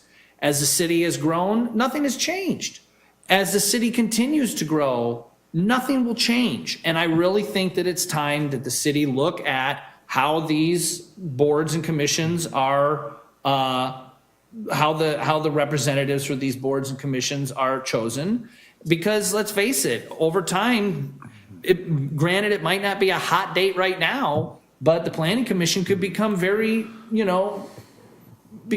hot committee. fertile ground for lawsuits. Well, exactly. And so, you want to make sure that you have, the best people on these boards and commissions. I mean, there's been things thrown out there about term limits and whether eventually in the future these need to come to a vote of the citizens and stuff. That's all long-term speak that, as someone who is giving their feedback, I am throwing out there for consideration. Not really the term limits thing, but as far as looking at where we are, looking at where we were, how the system is working now or not working, and then what changes need to be made now and to set things up for success in the future is sort of where we're at.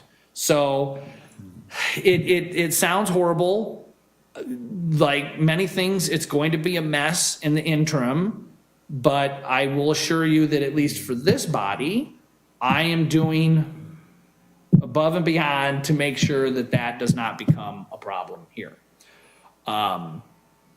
So that's kind of where it's at. And Chair Padden, and just to encourage those to apply, I actually have the dates here, if I could go through that. Sure. Commissioner Hutchinson and Ewert are December 31st, 2022 this year. That's the expiration. Commissioner Ellison and Chair Padden, December 31st, 2023. Commissioner Calkins and Commissioner Jarosh, December 31st, 2024. And the vacant position is also December 31st, 2024. Okay. So that's kind of where it's at. But like I said, I think that there is some confusion based on, so like as Commissioner Calkins was saying, the city council said this, they understand it to be X, the city is kind of doing Y, those sitting in the audience think it's R, eventually it will come together. Personally, I'm not losing any sleep over it at the moment, but I think it's going to impact other boards and commissions more than it's going to impact us here in the coming years. Yeah. But I would say if folks, I mean, I guess like in your scenario, if there's many ways to go through the process. It shouldn't, it shouldn't be, I would say even in your scenario, if you, and this is to anybody out there, if you are running into a problem with this, as a concerned citizen, I'm taking off my planning commission chair and planning commission member hat. If you, as a concerned citizen, are having trouble getting your application in, get a hold of me. I've got an email on the website. I do check it every once in a while, and I will work to make sure that your application is put in.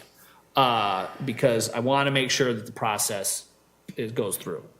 That's kind of where it's at. It's going to be messy. It's going to be messy while they get things sorted out. Did somebody in the city agree that they would start advertising these so we do have people waiting in the wings? Because if that's the reason for this, that isn't happening yet. It's, no, I think, so it's on the city's website, it's on the city's Facebook. And I think what's coming of this larger conversation is other ways to get that word out. Because the problem is the city sends, I know they do because I have pushed the city to do it. The city sends call outs to other media outlets in the area. I've seen. And a lot of times they just don't pick them up. And so the information is getting out there. It's just some, if it's not a hot committee, people aren't as interested. But currently, Planning Commission is kind of lukewarm, I guess you would say. But there are some other boards and commissions that are red hot right now, and that's where this is coming from. Thank you. I mean, does that make any sense? Does that clarify No, because anything? to me, there's no value in the process. If there's nobody waiting in the wings, then And there's no value in that process. It's just, Well, and that's why I'll go back to what I originally said. If there's nobody waiting in the wings and the person says, I want to reapply, then that's it. It's done. they have to go through the process. They'd have And the to- city has to go through They the have process. to, well, they have to say, yes, I want to do it, and here is my application Right. for re-upping, but they shouldn't have to go through the interview process No, all I over agree, again. but there's no value I don't in that. understand what the problem is of someone putting down on paper their intent of re-upping Then there's email and the city staff is involved for what? Value? None. for trying to follow a process. No, what was that process has no value add. If there's no one waiting in the wings, and we've never had that process before, But the problem is that there have been people waiting in the wings for I'm other saying if there boards. isn't, don't use that process. But you wouldn't know if there was anyone waiting in the wings unless it was put out that there's an Going through the opening. process. That's what my question was. Yeah. Okay. That's why this is yeah. happening, is because normally there is no announcement to say that, my position on the planning commission Right. is So coming when due. is the city gonna start doing that? They've required the re-up, but they haven't done that process It's to on, post it should be on, No. it should be posted. The only thing that's posted is each one of our names and when that's up. Well, then I will follow up with that because I've been Because getting the two I emails just had to do for my group weren't advertised as an opening, anywhere on the city's website. not that I saw. Okay, well, I will confirm that because I got emails Okay. from folks saying that this is how we're doing it. So Okay. I will make a note to myself. All right, and nothing against you, I'm just, this process came out as a Oh, surprise. And I'm thinking, what the I heck? feel attacked. Oh, No, all it's right. fine. All right, sorry. No, Judy, They're not up till the end of the month. where are Of June? So they should be advertised right now, really. being listed? Okay, I'll double check They that. should be there right this moment, I'm gonna check. They're in a particular area, and I believe they're also on the city's Facebook is where they are posted as well. So I'll talk to Maya and Melissa and get clarification as to where those are listed. I'm just curious if they're posted and I didn't get any, I'm curious. They should, from what I understand, what I have been told and the email and the communications I'm getting is that they're being posted. So I'll confirm that and let you know where that's coming from. So, yeah, so that's kind of where that's all at. I think it's going to, I can just tell you that in the interviews, so for instance, for the budget committee, a lot of times these things take forever. I mean, my appointment took 5 months before I was finally interviewed. We had an open position on, we had 3 open positions on the city budget committee. I had worked with the mayor and the finance director for weeks to set up the interviews, to the interview of the one individual.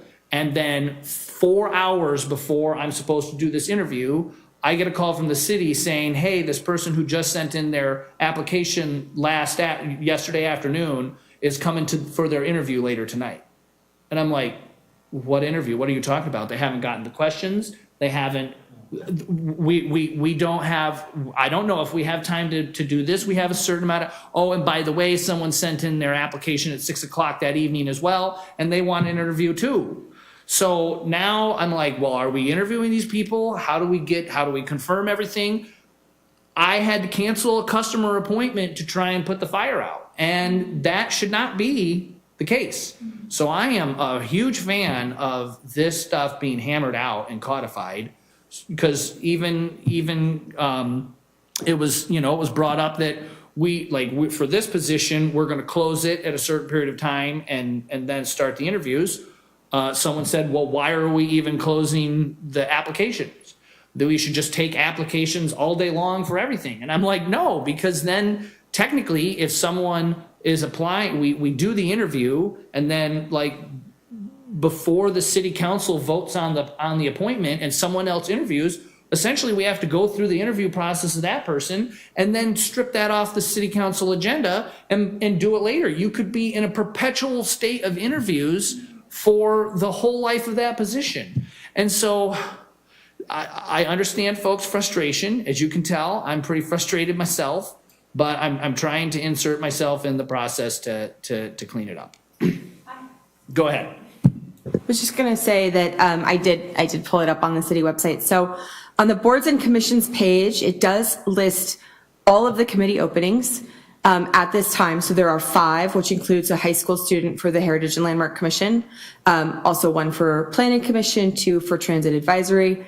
It has the online portal, and then also notes that someone could, if they would like to, have the application mailed or emailed, and that's by contacting our Deputy City Recorder, Maya Benham.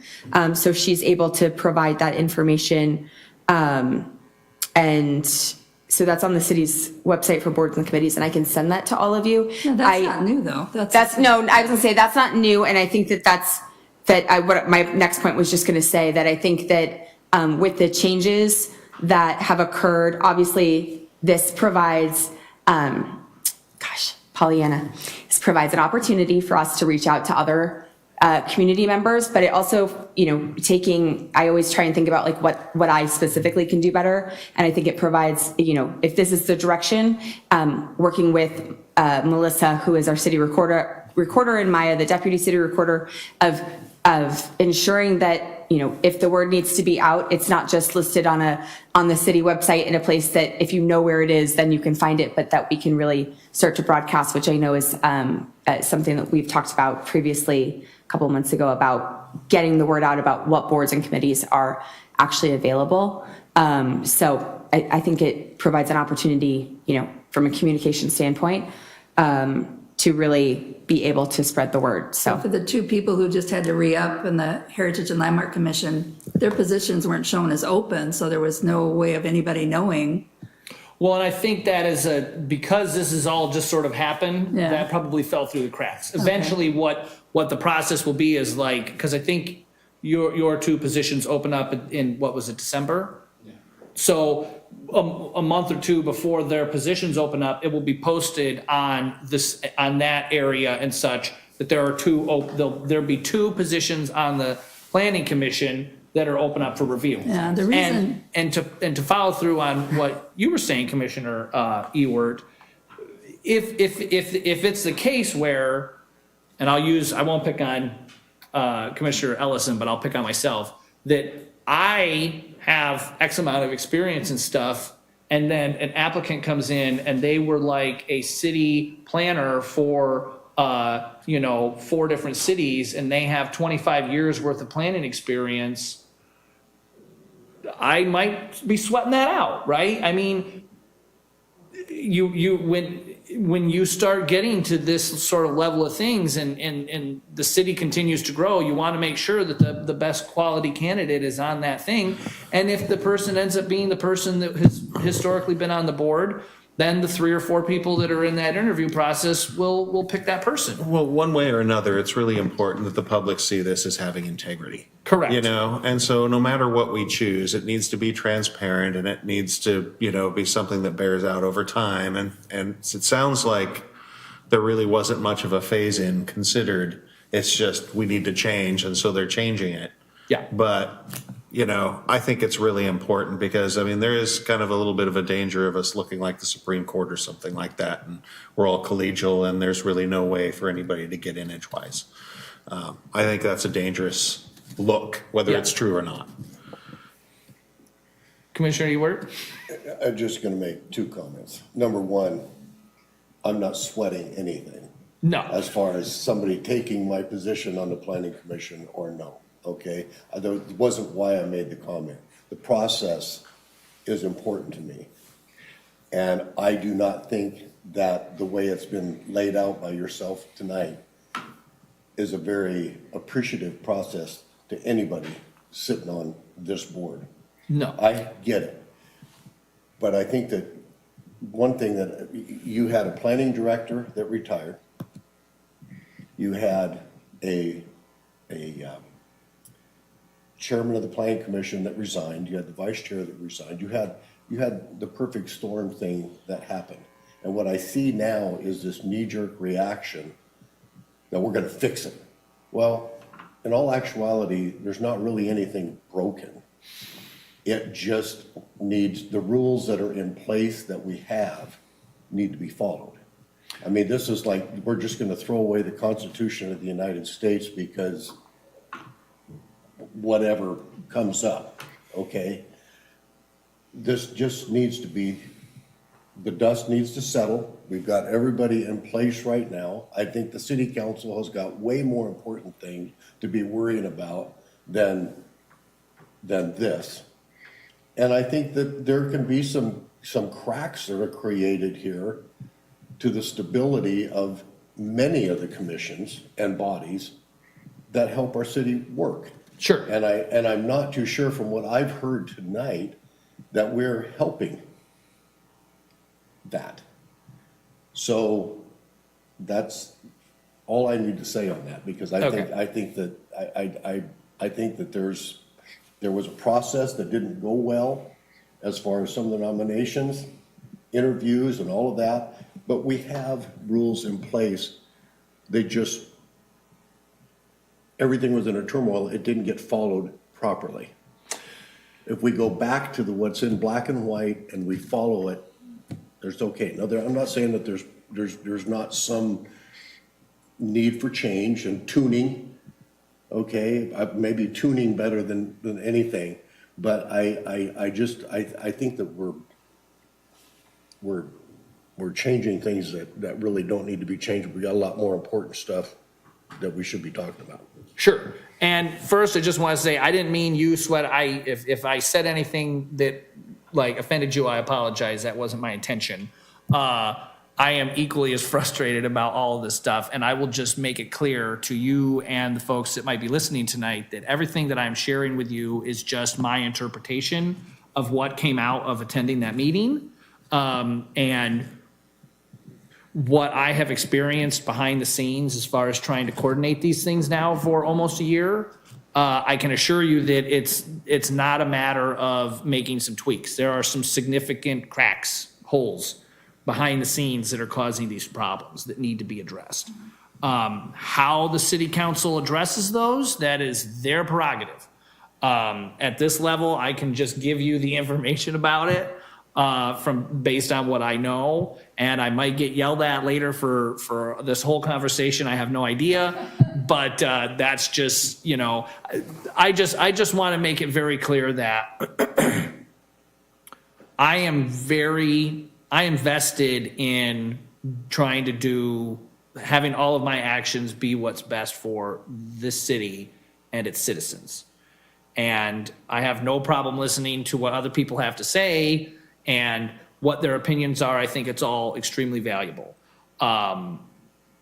Nothing that I say has any basis in like trying to affect a change for a specific goal or anything. It's just to try and make things run better. So that's kind of where this is all coming from. Because I've got a lot of irons in the fire as far as like the street maintenance thing, which I continue to beat that drum and all of that stuff. So, any other questions? Oh my gosh. Because really it's a policy thing. We really don't have any control over any of it. And I would say that anybody on this board, if you have concerns about like your scenario with the person from I'm assuming it's from your commission, your concerns, any other concerns that you have, I would recommend that you email the city council directly with those concerns and have them be considered. Also, attend a city council meeting and let them know what your concerns are during public comment about these sort of things. Because like I have started, like as planning commission things come up for the city council to review, I am trying to be present at the chamber for those meetings to see how that works, to be a representative of this group. Without trying to like blur the lines as far as what my purview is and what can and cannot be done. But I will, send our comments from tonight up, but I also encourage you to contact the mayor, and you can go through our liaison, Councilor Varwig, and let them know your concerns as well, and CC everybody on the city council. Well, let them know. And with all due respect to you, Chair, I implore anyone who wasn't there and watched the meeting, because all of the city councilors chimed in with a lot of thoughts on this, and they really took a long time going through pros and cons and things like that. It may not change your mind, but at least you can get a sense of where they were coming from and why. And then you can move forward from there. And it'll clean up some of what dribble that I have put out here that may or may not be correct. Right. And I think for me, it's an execution issue. They didn't do what we thought was supposed to happen, right? All I got was an email saying, people have to reapply. There was nothing in that about we're going to advertise those positions, and clearly they haven't. Yeah. So there's an execution. I don't, the sentiment and everything I'm sure is fine, but they don't seem to execute what they say they're going to do. Yes, Okay, I understand. I agree. so I will send a note. I would do that. Okay. Okay. Is there anything else for the good of the order? Don, have we run afoul of anything? No, you're good. Nothing else from planning. Okay, because I don't want to have a luba or a loofah or any sort of problem come up over all of this. Okay, let me just check my list. I think that was it for my stuff. Code changes, saying council reviewing. Yep, okay. So with that, I move we close the meeting. it's been moved and seconded to adjourn. All those in favor of adjournment signify by saying aye. Aye. Any opposition? It's unanimous. Good night, Canby, and we'll see you in a couple of weeks.